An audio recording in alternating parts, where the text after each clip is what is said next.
민주당 지지자들도 이거 각인하셔야 됩니다. 근데 그거를 깨부순 게 누구야? 민주당이 2020년부터 상임위원장 다 독차지하고 법사위원 지네가 다 가져가겠다고.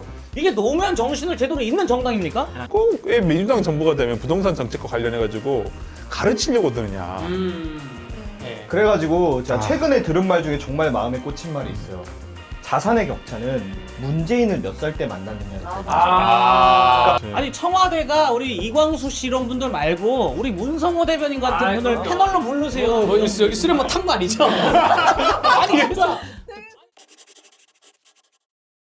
축하합니다. 축하합니다. 당신의 이화를 축하합니다.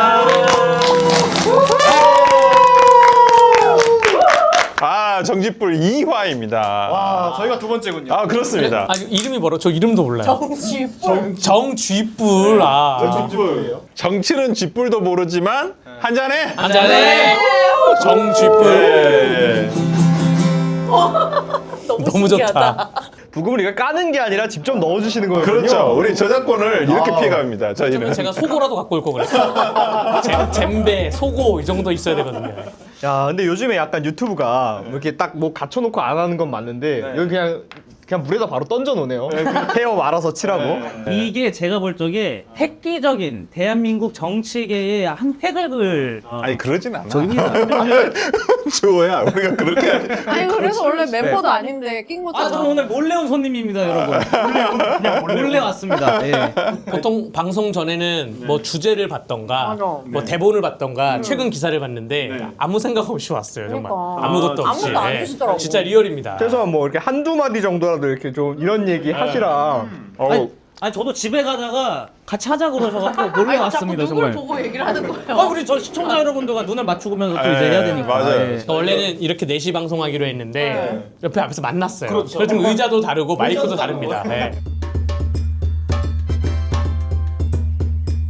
메뉴가 우리가 이렇게 차려져 있지만 회입니다. 회. 회 좋죠. 오늘의 주제가 회. 위기는 기회여서 회를 준비했다. 그래서 회. 회 아니고. 오늘 주제가 회지만 대한민국에서 가장 날로 먹는 게 여의도 국회라고. 횟집 중에. 편집 되죠? 오늘 이게 방송하다가 위기는 기회 하다가 갑자기 그 권영진 의원님 얘기가 나와가지고 아까 우리 강대기 변호사가 한참 얘기했었었는데 우리 권영진 의원님 뭐 이렇게 마음이 안 불편하셔가지고 그렇게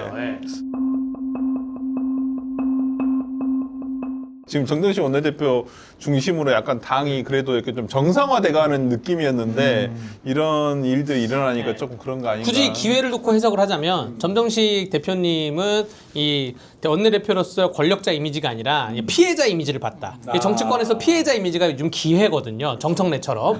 그런 거고 권영진 의원님 같은 경우에는 굳이 기회라고 치자면 제가 권영진 의원님 얘기를 듣고 포털 사이트에 검색을 한번 해봤습니다. 아, 내가 아는 그 권영진이 맞구나. 그 얼굴을 다시 한번 확인한 거죠.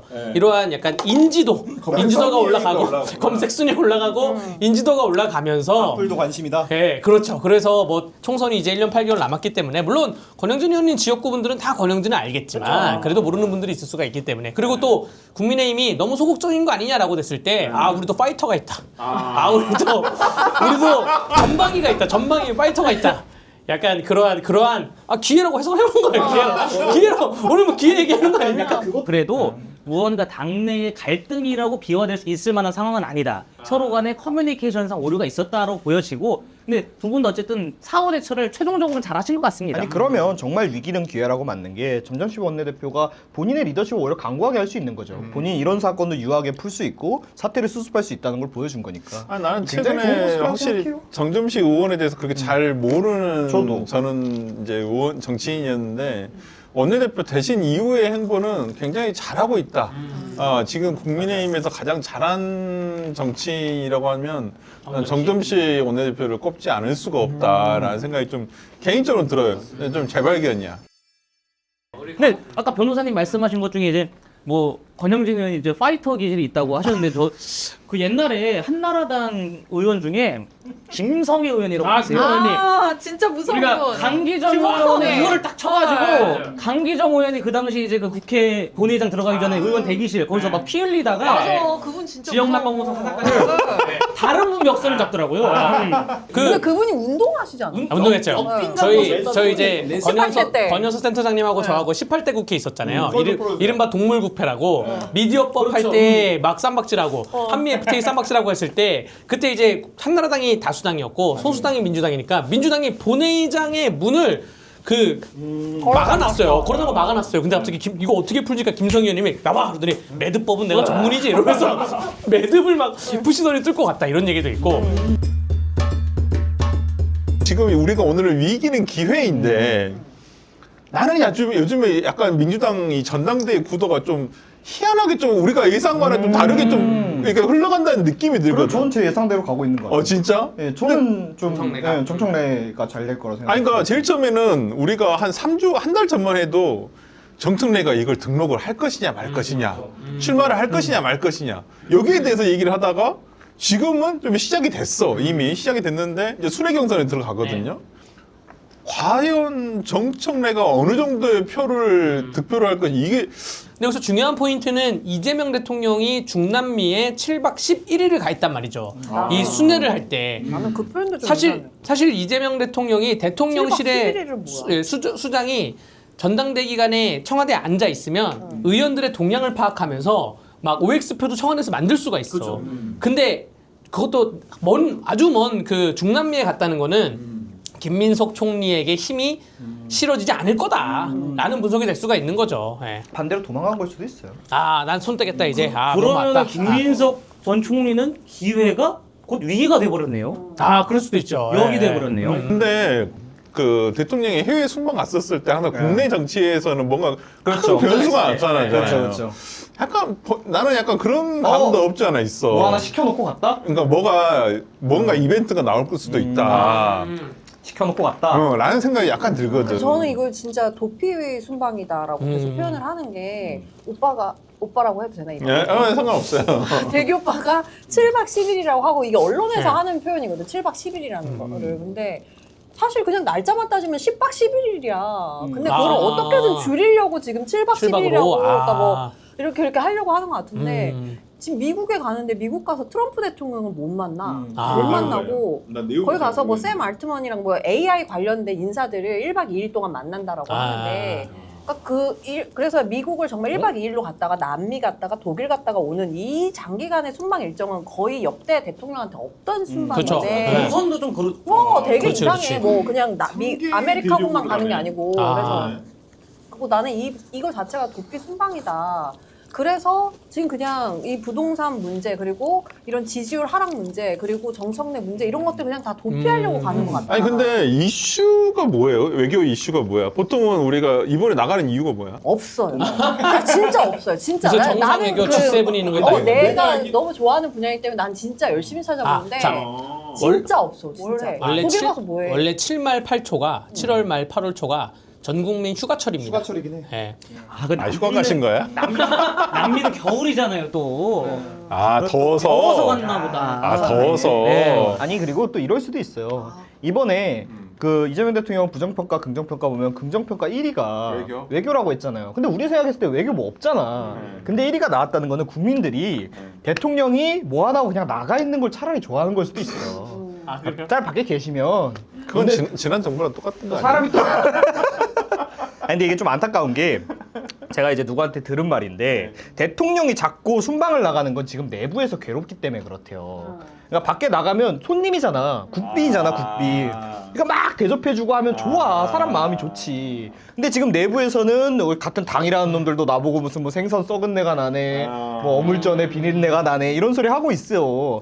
미국에서 301조 관세 확정 때렸거든요. 12.5%. 원래는 이제 이 강제 노동과 관련된 이 제도가 잘 돼 있으면 10%를 주는데 그 제도가 잘 안 돼 있다고 해서 12.5%로 이게 맞은 거예요. 근데 그럼 미국 가면은 원래는 이거를 대통령이 트럼프에 하고 만나가지고 아니 골프도 치기로 했다면서요. 그러면 트럼프 만나서 골프 치면서 이 관세에 대한 얘기 그리고 쿠팡에 대한 해명 이런 것들 막 해야 되거든. 근데 무슨 AI 대표들 만나가지고 SK 끌고 가고 네이버 끌고 가고 그게 무슨 의미가 있냐고. 거길 또 독일을 들렸다 오는 게 되게 신기하네. 그러니까 아니 동서 이번에 우리 홍명보 후가 다닌 그 비행거리보다 더 많으실 거예요 아마. 아유, 훨씬 많지. 미국 네. 갔다가 남미 갔다가. 네. 저는 지금 위기는 기회다가 오늘 주제니까 오세훈 시장이 부동산 얘기를 안 할 수가 없어. 얘기해. 부동산 얘기를 안 할 수가 없어. 요즘 또 우리가 또 성호가 집을 구하고 있기 때문에. 아니 이 부동산 토론회를 보면서 진짜 열이 뻗쳐가지고 중간에 껐어요. 그 이광수 씨인가 이제 나오셔가지고 무슨 양도세를 1회로 뭐 그 혜택을 받는 것을 해야 된다라고 하는데 그렇게 되면 우리나라에서는 이제 더 이상 근로소득으로 양도세를 감당을 못해요. 무조건 이사는 자기가 살던 데보다 하급지로밖에 못 가. 상급지로 가거나 유지할 수 있는 사람들은 근로소득이 아니라 자본소득이 있는 사람들 뿐이야. 그러면 이제 우리나라는 사는 대로 그냥 지역 계급이 쫙 갈려버리게 된다니까? 근데 왜 그래서 위기가 기회냐면 반대로 얘기하면 지금이 마지막일 수도 있어요. 그러니까 어떻게든 노력을 해서 몸을 비틀어서라도 서울에 주거를 마련을 해야 돼. 집사로 가야 돼. 근데 이제 솔직히 얘기하면 한 30대, 20대 친구들은 혼자서는 안 돼요. 그러니까 물론 거기에도 여러 가지 부작용이 있을 수 있지만 요즘에 그래갖고 얘기가 나오는 게 뭐냐면 친구들끼리 돈을 모아 집을 같이 사.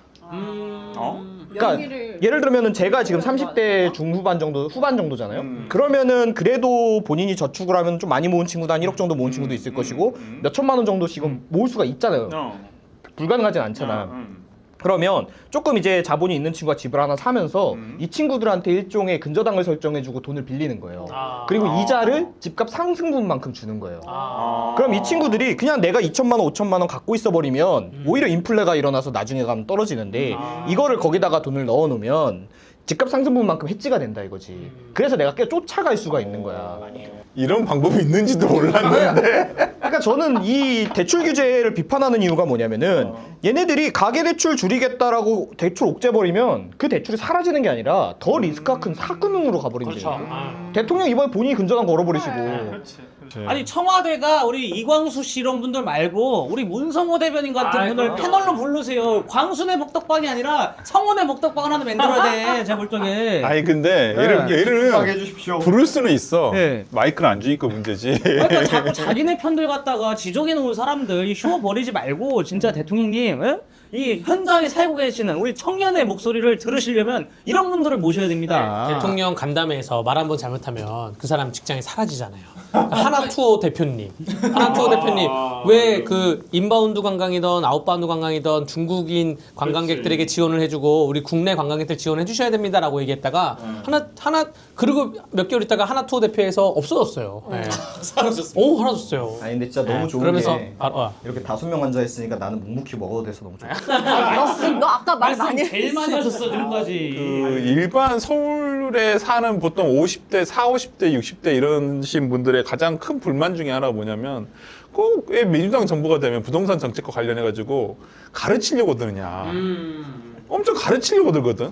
그러니까 나는 그게 좀 보는 내내 굉장히 불편하더라고. 아니 뭐 본인들보다 더 전문가가 없겠어. 그리고 또 본인들보다 뭐 이 시장을 모른다고 그러겠어. 근데 충분히 다 알고 그러는데 마치 자기들이 잘못된 정책을 하면서 야 이게 실은 맞는 거야. 너희들이 잘못 생각하고 있는 거야. 신개조로 하려고. 아니 근데 미치겠는 게 뭐냐면 20년째 실패하고 있는 사람들이 그러고 있으니까 더 열받는 거야. 아니, 맞아. 그러니까 나는 그게 좀 불편해 굉장히 지금. 근데 대통령 자체는 부동산 투자 성공하신 거죠. 근데 나는 13년도에 집을 샀잖아 결혼하고. 오 제일 좋을 것 그래서 같네. 진짜 그 부동산 그 당시에도 13년도에 이제 MB 정부에서 박근혜 정부 넘어갈 딱 그때인데 그때 대출을 내서 어디가 집 사라고 뭐라 했던 그 그랬냐면, 시기구나. 네, 아니요. 그 네. 전이에요. 아 그 전이야. 그래서 그러는 거야. 사람들이 야 이제는 집은 공유의 시대가 올 거야. 왜 소유를 하려고 그래? 집은 공유지. 그러니까 그때는 선택할 수 있었던 거야. 내가 집을 살지 말지를 선택을 할 수 있었어. 왜냐하면 내가 이거는 좀 잘라주세요. 아니, 노홍철도 후회한다는 거 아니야? 그지 압구정 판 거. 이게 그때 이제 최경환 부총리가 빚내서 집 사라고. 포이노믹스. 그러니까 내가 그때 좌파 진영이 있었잖아. 그 말을 저 나쁜 들었더라면 말. 야, 저거 봐라. 아파트가 저러니까 떨어진다. 조금만 기다리면 완전히 폭락할 때니까 거품이 꺼지니까 절대 사면 안 된다. 기다리자. 그때 내 인생 최대의 피해자 설주환이었어. 그때 민주당 패널들도 지금 집 사면 안 된다. 다 그러셨어요. 예. 그래가지고 제가 최근에 들은 말 중에 정말 마음에 꽂힌 말이 있어요. 자산의 격차는 문재인을 몇 살 때 만났느냐로 달려. 그러니까 방금 얘기하신 것처럼 그때는 저 몇 년 전? 13년도요? 13년도면은 제가 22살인가 3살이에요. 그러니까 이미 그때 살 수 있는 돈을 모을 수가 없어.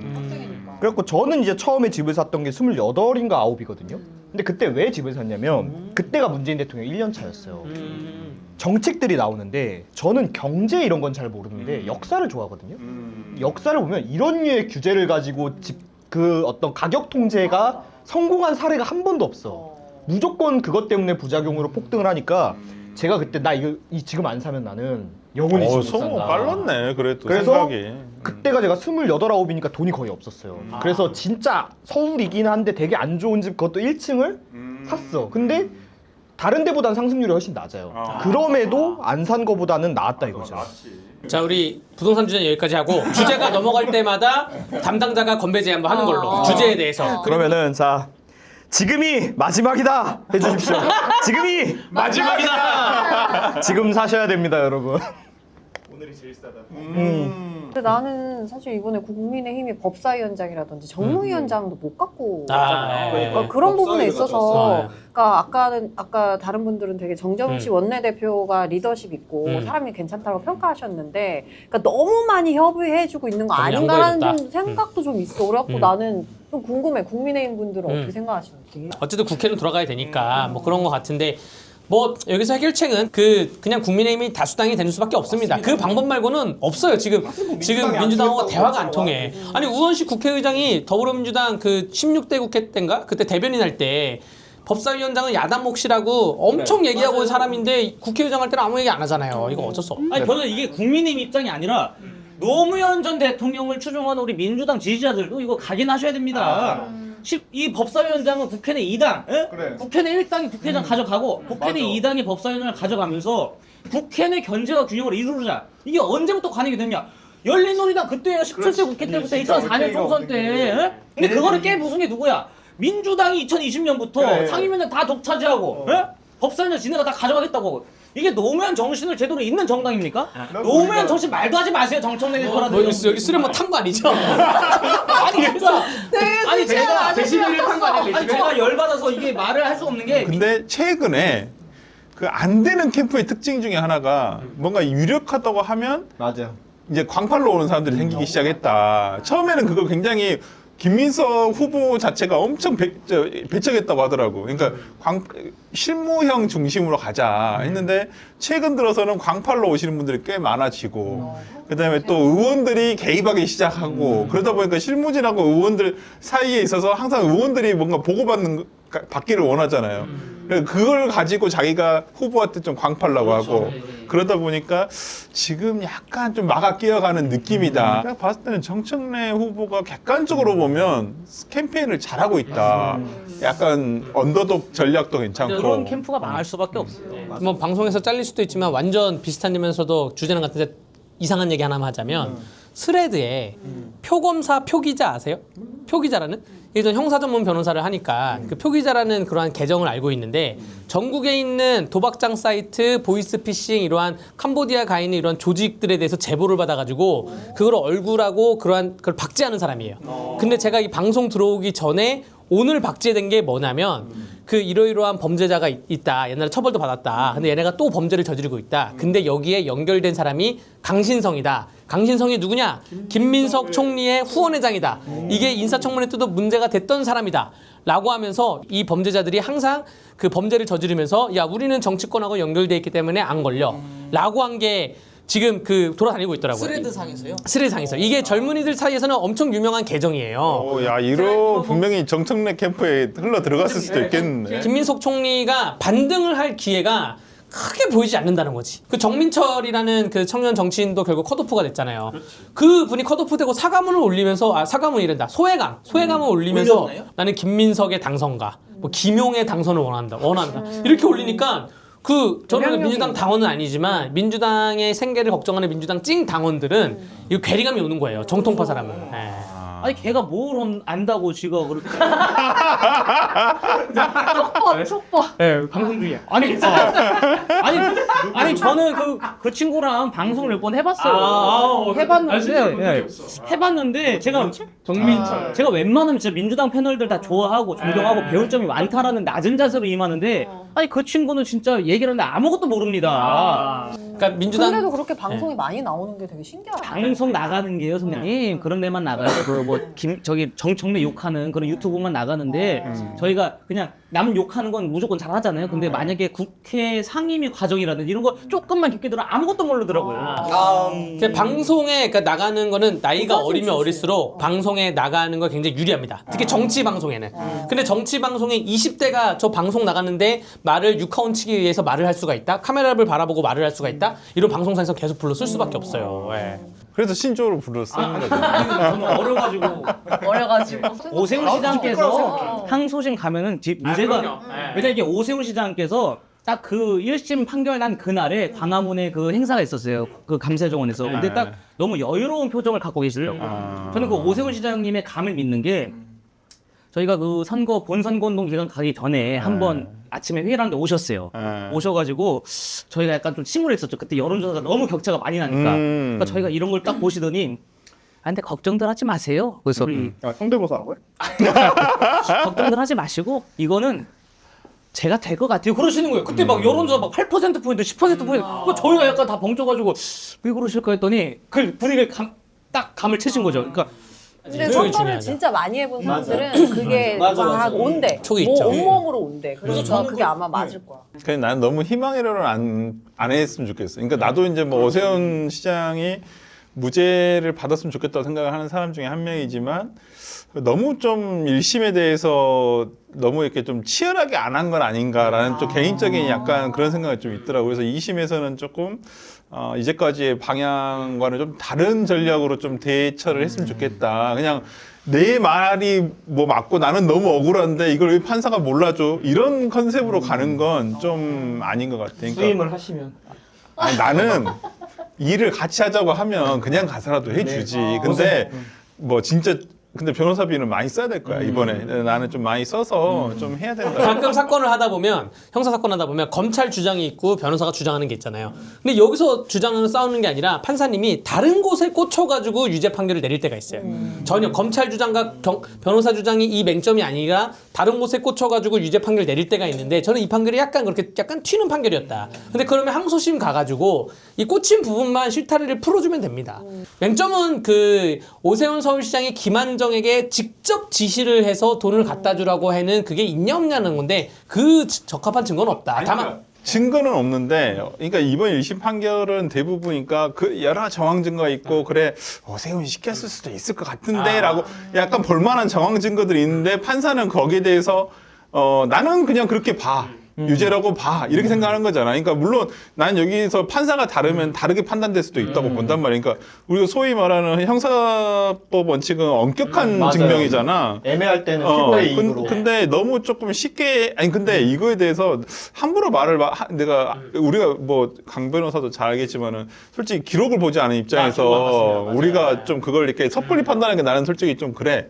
근데 우리 그냥 아무것도 모르는 우리도 법을 잘 모르는 정치평론가면 그냥 뭐 이렇게 희망을 섞어 얘기할 수도 있겠는데 뭐 내가 이게 그렇게 희망 섞어 얘기하기 좀 이재명 그렇다는 강선우랑 비교하자면 이재명 대통령은 맞아요. 대북송금이든 뭐 대장동이든 성남시장 경기도지사에 있었으니까 결재를 했잖아요. 결재했으면 이게 묵인, 용인, 지시, 승인 이게 된단 말이야. 또 위증교사죄에서는 증인에게 전화를 해서 맞아. 우리 변호인이 보낼 의견서 있으니까 그거 보시면 돼요. 이거는 바로 전화를 한 거니까 이거는 명확한 유죄가 있는데 오세훈 서울시장이 그게 좀 아니라는 거 보는 거고 법률적 말고 정무적으로 봤을 때 오세훈 서울시장의 판결이 633을 지켜가지고 예를 들어서 예를 들겠습니다. 이게 대법원까지 인정이 돼가지고 우리가 재보궐 선거를 한다 서울시를.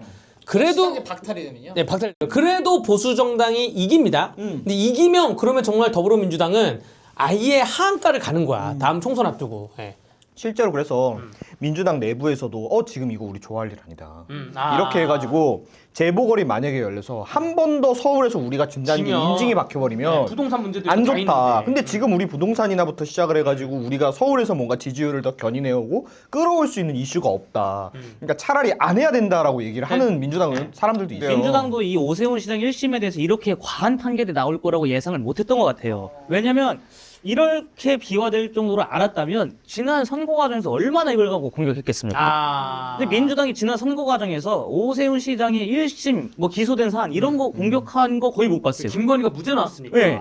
주로 이걸 공격 안 했었던 만큼 민주당 법조인들이 보기에도 이 사안이 굉장히 좀 납득하기가 어려운 판결이다라고 보는 것 적어도 같아요. 있었다고 생각해요. 왜냐면은 민주당에서 이걸 공격하면 이재명으로 대치기 당하기가 너무 쉽잖아. 이게 결국 같은 구조잖아요. 이화영 부지사가 한 거를 알았냐 몰랐냐잖아. 근데 사실 아까 얘기하신 대로 따지고 보면 이쪽이 법리적으로는 훨씬 더 관여가 돼 있는 게 더 세니까 그 얘기하면 그 소리 또 들으니까. 저는 오세훈 시장의 그 얼굴을 훌륭하다. 딱 보니까 이게 딱 무죄를 확신하시는 것 같고 이거 지난번에 아니 근데 다 좋은데 나 되게 좋은데 의견이 여기처럼 뭐 이래 해서가 이런 말씀하시는 태도 아니 제가 법조인 애들은 뭐라 하는 겁니다. 아니 근데 그 감각 저기 딱 맞았다는 게 아니 오세훈 시장님이 딱 그 감이 맞았으니까 그걸 따라가는 거죠. 아니 근데 그 선거고 이게. 그러니까 아니, 아마 근데 오세훈 그 왜 씨의 관상이 진짜 왜 옛날에 그 아니 근데 지금 우리가 이 시기에 오세훈 시장님 얘기하면서 이렇게 웃으면서 얘기하는 방송이 없어. 아니 근데 일각에서는 지금 오세훈 시장이 1심 그 벌금 1,000만 원을 두고 뭐 장동혁 대표가 웃고 있느니 뭐 한동훈 전 대표가 굉장히 호재라는 이런 식의 분석을 내놓는데 저는 이런 것들은 하나의 야권 분열 획책 공작이라고 봅니다. 이러한 정치적 공작은 없어져야 돼요. 아니 근데 장동혁 팬들을 엄청 좋아하더라고. 오늘 방송이 없었으면 어쩔 뻔했어. 아니 원래 없었어. 원래 없었어. 저희 장동혁 대표도 그렇고 한동훈 전 대표도 그렇고 국민의힘의 구성원 모두가 이 납득할 수 없는 자, 부분에 아니죠. 대해서 장동현 대표도 그렇고 한동훈 대표도 그렇고 국민의힘 구성? 한동훈 대표는 국민의힘 구성원은 아직 아니지. 아직이 아니라 아직 아닌 거지. 그래 아닌 거지. 우리 범야권의 모든 분들이 범야권의 모든 분들이 오세훈 시장의 1심 판결에 대해서 굉장히 분개하고 있습니다. 근데 이것을 두고 마치 범야권의 대권 주자들끼리 서로 간에 정치적인 그렇게 이해득실을 만들어야 되지. 따진다느니 이런 식의 이관계. 그런, 말씀을 하시는 것은 이관계라고 저는 보고 어찌되었든 저는 오세훈 시장이 무죄가 될 거라고 확신을 하고 다들 그렇게 생각하시잖아요. 그럼 그 10월이 지나서 이것에 있어서 최종적으로 무죄가 난 다음에 오세훈 시장의 정치적 위상이 어떻게 될 거냐? 그거 어느 때보다도 공고해질걸요. 그러니까 나는 그렇지 약간 서사가 되는 거지. 서울시에 들어가야 되는 거 아니에요? 저는 인천 사람이어서 나가 얘기했지. 지금이 자 방송 중에 야 친한 동생이니까. 아주 친한 동생이니까. 야, 지금이 서울에 올 마지막 기회. 내가 얘기했지. 아니 근데 기회가, 수원은 기회다. 별로 올 생각이 없는 거야. 거기서 저는 저기 정치- 집에서 정치- 저기 저희 어머님이 차려주시는 밥이 편해요. 저기 뭐야 이재명 대통령처럼 비거주 1주택 해. 아 잠깐 주제랑 상관없어도 돼. 화장실 한 번만 끄래. 아니 근데 나 사실 오늘 무슨 얘기를 할지 모르니까 혼자 막 생각을 해가지고 그때 오빠 대규 변호사가 그 얘기를 했잖아. 박근혜 대통령 만났는데 박근혜 대통령님이 오빠 알아봤다고. 알아봤다고? 네. 되기를 어떻게 알아? 선거철에 이 주요 인사분들이 각 지역에 뭐 지방선거든 총선이든 대선이든 오시면 그러면 지역에 있는 당협위원장이나 혹은 국회의원들이 식사 대접을 하잖아요. 점심을 대접을 합니다. 뭐 제가 선거 뒤처리하고 좀 늦게 갔어요. 늦게 가니까 이제 거기 계신 분들이 아 여기 춘천 갑 당협위원장입니다 라고 하니까 제가 명함을 딱 드리니까 박근혜 대통령님이 너무 잘 알고 있습니다. 너무 항상 올바른 가치관으로 뭐 이렇게 너무 깜짝 놀랐어요.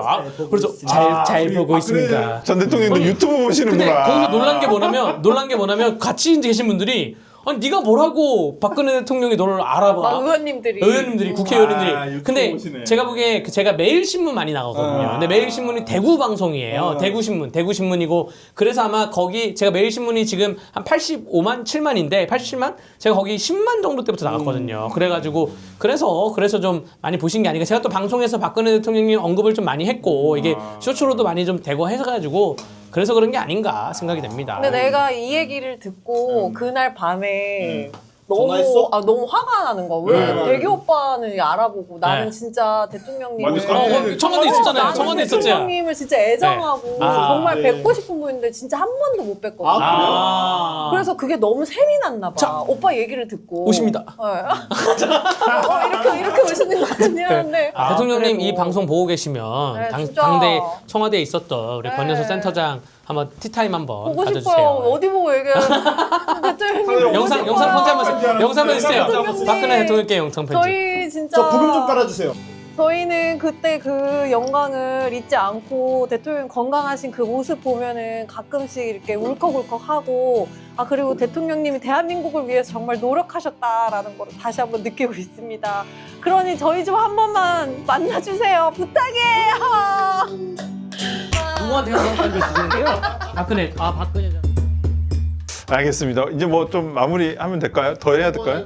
뭔가 좀 더 뽑아내. 저는 충분히 그러니까 시간은 충분히 한 것 같아. 많이 했네. 한 시간 이거는 반에. 2회분 나오는 거 아니에요? 네.